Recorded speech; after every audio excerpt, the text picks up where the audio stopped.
Pavlov's aim was to discover what caused saliva to flow.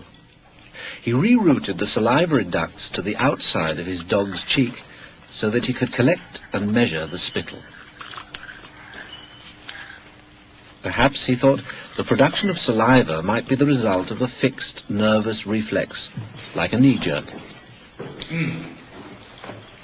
5 минут 42,5 секунды. After taking many measurements of spittle, he confirmed that the dogs drooled automatically when their tongues touched food. He called the response the salivation reflex. 4,5. Хорошая собачка.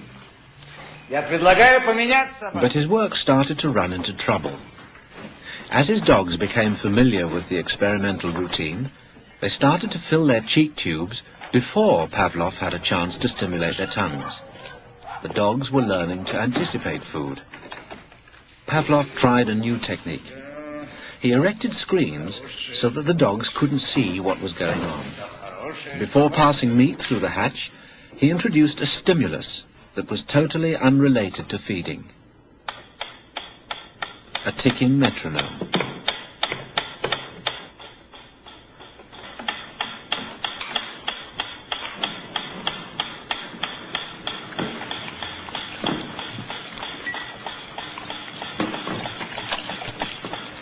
At first, the dog dripped saliva into its cheek tube only when the food appeared. But after a number of trials, the dog began to connect the ticking with the arrival of meat.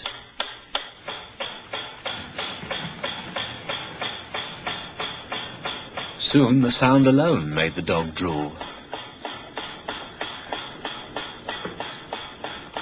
Eventually, the dog salivated as much to the ticking itself as it did originally to the presentation of food. Полная. Идите сюда. Что я говорил? He called this new response the conditioned reflex.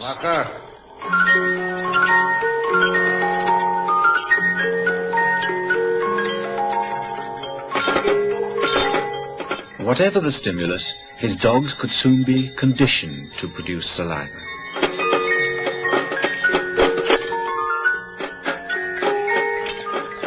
Pavlov believed that he had discovered how animals learned, even in the wild.